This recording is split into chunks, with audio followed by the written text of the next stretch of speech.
নমস্কার। আরও একবার সবাইকে আন্তরিক অভিনন্দন। আজকের এই আলোচনার মধ্যে দিয়ে আমরা জানব সম্পূর্ণ জুন 2025 তুলা রাশির মানুষদের জন্য কেমন থাকতে চলেছে সেই সম্বন্ধে। সম্পূর্ণ জুন মাসে নবগ্রহ কোথায় ট্রানজিট করবেন, কোথায় কোথায় দৃষ্টি ফেলবেন, কোন কোন গ্রহ রাশি পরিবর্তন করবেন, আর তার উপর নির্ভর করে আপনাদের স্বাস্থ্য, আপনাদের পরিবার, আপনাদের ভাগ্য, কর্ম, সন্তান প্রতিটি বিষয়কেই ডিটেলস আলোচনা করব according to house, according to planet. তো সম্পূর্ণ ভিডিওটি অবশ্যই দেখুন।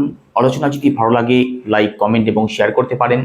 আমার সাথে যারা পার্সোনালি যোগাযোগ করতে চাইছেন, জন্মছক যারা বিচার করতে চাইছেন, ভিডিওর ডেসক্রিপশনে এবং ইন্ট্রোতেও নাম্বার দেওয়া আছে, আপনারা ফোন করে কিংবা হোয়াটসঅ্যাপের মাধ্যমে বুকিং করতে পারেন।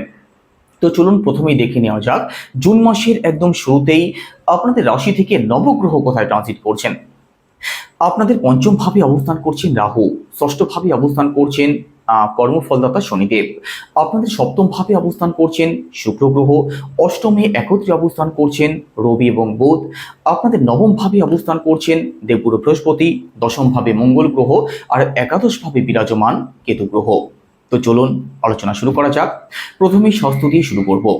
আপনাদের রাশির লর্ডকে, আপনাদের রাশির লর্ড ভেনাস অর্থাৎ শুক্র গ্রহ কোথায় ট্রানজিট করছেন। শুক্র গ্রহ আপনাদের সপ্তম ভাবে অবস্থান করছেন। সপ্তম ভাবে শুক্রের অবস্থান তো ভালো থাকছে, আর সম্পূর্ণ জুন মাসের মধ্যে শুক্রের কোনো রাশি পরিবর্তন হবে না। তো জুন মাসে স্বাস্থ্য আপনাদের ভালো থাকবে, স্বাস্থ্য সংক্রান্ত দিক নিয়ে মেজর কোনো ইস্যুর সম্ভাবনা থাকছে না। তবে 7 তারিখের আগে পর্যন্ত কোমরের নিচের অংশে ব্যথা শুরুই কম বেশি আপনাদের কষ্ট পেতে হতে পারে। এবার পরিবার, সেকেন্ড হাউস থেকে পরিবারকে বিচার করা হয়। আপনাদের সেকেন্ড হাউসের লর্ডকে মঙ্গল গ্রহ, আর মঙ্গল কোথায় অবস্থান করছেন। মঙ্গল প্রথমে আপনাদের দশম ভাবে অবস্থান করছেন। 7 তারিখের পরবর্তী সময় মঙ্গল রাশি পরিবর্তন করে আপনাদের একাদশ ভাবে প্রবেশ করবেন, কেতুর সাথে অবস্থান করবেন। তো এখানে মঙ্গলের অবস্থান যেহেতু ভালো থাকছে, পারিবারিক দিক থেকে সাপোর্ট আপনি অবশ্যই পাবেন। পরিবারে কিছু সমৃদ্ধির বিষয় এই সময় করতে পারে, অর্থাৎ সম্পূর্ণ জুন মাসের মধ্যে পারিবারিক দিক থেকে কিছু না কিছু উন্নতিমূলক পরিবর্তন হওয়ার সম্ভাবনা রয়েছে। তবে দেখুন, এখানে 7 তারিখের পর থেকে সম্পূর্ণ জুন মাসে কেতুর সাথে যেহেতু মঙ্গল গ্রহ অবস্থান করবেন, পরিবারের মানুষদের মধ্যে একটু চাপা স্বভাব, একটু আনস্যাটিসফ্যাকশন কখনো কখনো আপনি লক্ষ্য করতে পারেন। তা বাদে পারিবারিক দিকটা আপনাদের ভালোই থাকবে। একই সাথে সেকেন্ড হাউস থেকে আমাদের ফিনান্স, আমাদের ব্যাংক ব্যালেন্স, এই সমস্ত দিককেও বিচার করা হয়। জুন মাসের শুরুতে মঙ্গল গ্রহ আপনাদের দশম ভাবে অবস্থান করবেন। একই সাথে 7 তারিখের পরবর্তী সময় মঙ্গল গ্রহ আপনাদের একাদশ ভাবে প্রবেশ করবেন। তো দশম ভাবে, একাদশ ভাবে মঙ্গলের অবস্থান যেহেতু ভালো থাকবে, ইনকাম যেমন আপনাদের হবে সেটা আপনি সেভিংসে করতে পারবেন। একাদশ ভাব থেকে আমাদের ইনকামকেও বিচার করা হয়। তো অর্থনৈতিক দিকটা সম্পূর্ণ জুন মাসে আপনাদের ভালো থাকবে, সেই সম্ভাবনা কিন্তু থাকছে। একই সাথে আপনাদের থার্ড হাউসের লর্ডকে দেবগুরু বৃহস্পতি আপনাদের ভাগ্যস্থানে অবস্থান করছেন। তো থার্ড হাউসের দিক থেকেও ভাগ্যের সাপোর্ট আপনি অবশ্যই পাবেন। তো কাদের জন্য ভালো সময় থাকবে? প্রথমত দেখুন, আপনার ছোট ভাই বোন, কাছের আত্মীয় স্বজন, পাড়া প্রতিবেশী, এদের সাথে কিন্তু আপনাদের অ্যাটাচমেন্ট, বন্ডিং এর জায়গাটা বেটার হতে দেখা যাবে। সম্পর্কে যদি কোনো প্রকার কোনো সমস্যা থাকে তার থেকে অবশ্যই বেরিয়ে আসতে পারবেন। আপনাদের মধ্যে সাহস থাকবে, আপনাদের মধ্যে আত্মবিশ্বাস থাকবে। কোনো কাজে এগিয়ে যাই, কোনো কাজে ঝাঁপিয়ে পড়ি, এই আত্মবিশ্বাস আপনাদের মধ্যে অবশ্যই থাকবে। একই সাথে শর্ট ট্রাভেল আপনাদের হতে পারে। পরিশ্রম করলে পরিশ্রমের ফল আপনি অবশ্যই পাবেন, কারণ থার্ড হাউসের দিক থেকে ভাগ্যের সাপোর্ট যেহেতু আপনি পাবেন। অনলাইন কাজ যারা করেন, ইউটিউব, ফেসবুক সংক্রান্ত কাজের সাথে যারা যুক্ত আছেন, আপনাদের জন্য অবশ্যই ভালো সময় থাকবে। ভাগ্যের সাপোর্ট নিশ্চিতভাবে আপনাদের প্রাপ্তি হবে। এবার প্রপার্টি, ফোর্থ হাউস থেকে প্রপার্টিকে বিচার করা হয়। আপনাদের ফোর্থ হাউসের লর্ডকে, আপনাদের ফোর্থ হাউসের লর্ড কর্মফলদাতা শনিদেব কোথায় অবস্থান করছেন। আপনাদের ষষ্ঠ ভাবে দেবগুরু বৃহস্পতির ঘরে অবস্থান করছেন। শনিদেব যেহেতু মিত্রের ঘরে অবস্থান করছেন, প্রপার্টি সংক্রান্ত দিকটা আপনাদের ভালোই থাকবে। দেখুন, অশুভ ঘরে অশুভ গ্রহ সবসময় শুভ ফলদায়ক হয়ে থাকে। ষষ্ঠ ভাব শুভ হয় না, ষষ্ঠ ভাবকে ত্রিক ভাব বলা হয়। তো ত্রিক ভাবে শনিদেব আপনাদের জন্য পজিটিভ ফলদায়কই থাকবেন। তো প্রপার্টি সংক্রান্ত কোনো সিদ্ধান্ত যদি নেওয়ার থাকে আপনি অবশ্যই নিতে পারেন। একই সাথে ফোর্থ হাউস থেকে মাকে বিচার করা হয়। মাতৃপক্ষ মোটের উপরে আপনাদের ভালোই থাকবে, তবে স্বাস্থ্যের দিক থেকে আপনার মায়ের কিন্তু একটু ভোগান্তির সম্ভাবনা থাকবে সম্পূর্ণ জুন মাসের মধ্যে। এবার এডুকেশন, দেখুন পড়াশোনা আপনাদের ভালো চলবে, পড়াশোনা নিয়েও দুশ্চিন্তার কোনো কারণ নেই। শনিদেব দেবগুরু বৃহস্পতির ঘরে যেহেতু অবস্থান করছেন, পড়াশোনার প্রতি আপনাদের আরো দায়িত্ববোধ বাড়তে দেখা যাবে। পড়াশোনার জায়গাটাকে কিভাবে আরো বেটার করা যায় সেই চেষ্টা আপনাদের মধ্যে অবশ্যই থাকবে। অর্থাৎ পড়াশোনার প্রতি আপনাদের মধ্যে সিরিয়াসনেস লক্ষ্য করা যাবে সম্পূর্ণ জুন মাসের মধ্যবর্তী সময়ের মধ্যে। সম্পূর্ণ জুন মাসের মধ্যবর্তী সময়ের মধ্যে এডুকেশনাল কিছু পরিবর্তন যদি করতে চান আপনি অবশ্যই করতে পারেন। কোনো এক্সাম যদি থাকে আপনি নিশ্চিতভাবে ভালো ফলই করতে পারবেন।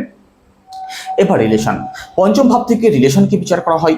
আপনাদের পঞ্চম ভাবের লর্ডকে, আপনাদের পঞ্চম ভাবের লর্ড ও শনিদেব, তবে পঞ্চম ভাবে কিন্তু রাহু অবস্থান করছেন। তো রিলেশনে যারা আছেন রিলেশন সংক্রান্ত দিক থেকে সিরিয়াস কিন্তু থাকতেই হবে।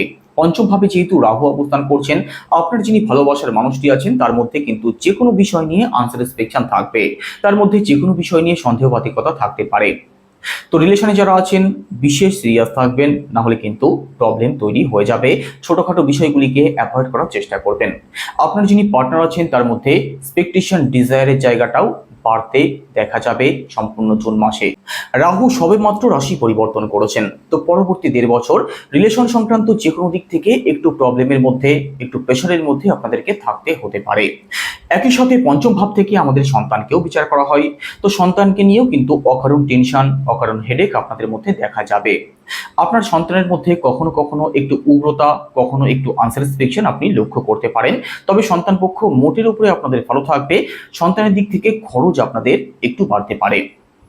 এবার দাম্পত্য জীবন, সপ্তম ভাব থেকে দাম্পত্য জীবনকে বিচার করা হয়। আপনাদের সপ্তম ভাবের লর্ডকে, আপনাদের সপ্তম ভাবের লর্ড মঙ্গল গ্রহ, মঙ্গলের অবস্থান ভালো থাকবে। মঙ্গল আপনাদের দশম ভাবে এবং একাদশ ভাবে অবস্থান করবেন। তো মঙ্গলের অবস্থান যেহেতু ভালো থাকবে, দাম্পত্য জীবন আপনাদের অবশ্যই ভালো থাকবে। দাম্পত্য জীবনে আপনাদের সুখ শান্তি থাকবে। বিশেষ করে 27 তারিখের পরবর্তী সময়টাই দাম্পত্য জীবনের দিক থেকে পজিটিভ চেঞ্জ কিন্তু অবশ্যই আসবে। আপনার যিনি পার্টনার আছেন, স্বাস্থ্য হোক, কেরিয়ার হোক বা অন্য যে কোনো দিক থেকে পজিটিভ রেজাল্ট তিনি অবশ্যই পাবেন। এবার ভাগ্য, নবম ভাব থেকে ভাগ্যকে বিচার করা হয়। আপনাদের নবম ভাবের লর্ডকে বুধ গ্রহ, আর বুধ আপনাদের অষ্টম ভাবে অবস্থান করছেন। তবে বুধ রাশি পরিবর্তন করে আপনাদের নবম ভাবে প্রবেশ করবেন। তো এখানে 5-6 তারিখের পরবর্তী সময়টা থেকে ভাগ্যের সাপোর্ট আপনি অবশ্যই পাবেন।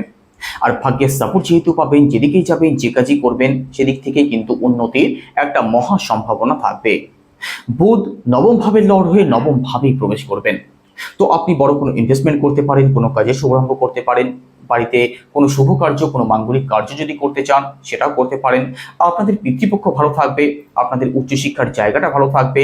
লং ট্রাভেল, স্পিরিচুয়াল ট্রাভেল হওয়ার জন্য পূর্ণ সম্ভাবনা থাকবে 5-6 তারিখের পর থেকে সম্পূর্ণ জুন মাসের মধ্যবর্তী সময়ের মধ্যে। তো ভাগ্যের সাপোর্ট যে কোনো দিক থেকে আপনি অবশ্যই পাবেন। এবার কেরিয়ার, দশম ভাব থেকে কেরিয়ারকে বিচার করা হয়। আপনাদের দশম ভাবের লর্ডকে চন্দ্র, আর চন্দ্রপতি 2.25 দিন অন্তর রাশি পরিবর্তন করেন। বিগত 1.5 বছর ধরে রাহুর পঞ্চম দৃষ্টি পড়ছিল আপনাদের দশম ভাবে। তো কর্মজীবনের দিক থেকে প্রবলেম ফেস করতে হচ্ছিল। কাজের জায়গাতে কিছু মানুষ আপনার ক্ষতি করার চেষ্টা করছিল। এবার কিন্তু তার থেকে আপনি বেরিয়ে আসতে পারবেন, কারণ রাহু রাশি পরিবর্তন করেছেন আর আপনাদের দশম ভাব রাহুর প্রভাব থেকে মুক্ত হয়ে গেছে।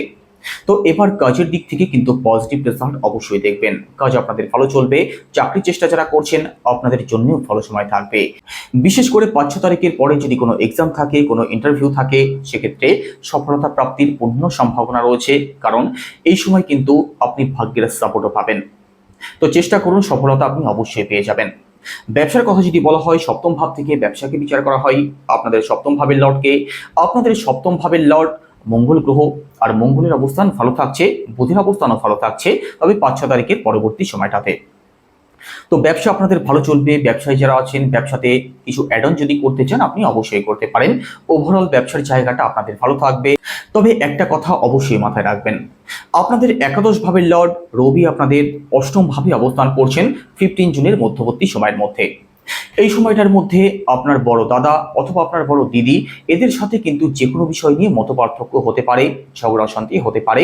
এই দিকটা থেকে একটু সিরিয়াস থাকার চেষ্টা করবেন। দেখুন, সম্পূর্ণ জুন মাসের মধ্যে কি উপায় অবলম্বন করবেন। প্রথমত রবির বীজমন্ত্র জপ করতেই হবে। সেটা কি? ওম হ্রাম ভীম হ্রংসা সূর্যায় নমঃ। একই সাথে উদীয়মান সূর্যকে জল অবশ্যই অর্পণ করুন। তো কেমন লাগলো আলোচনা কেমন লাগলো অবশ্যই কমেন্টে জানাবেন। সবাই ভালো থাকুন, সুস্থ থাকুন। নমস্কার।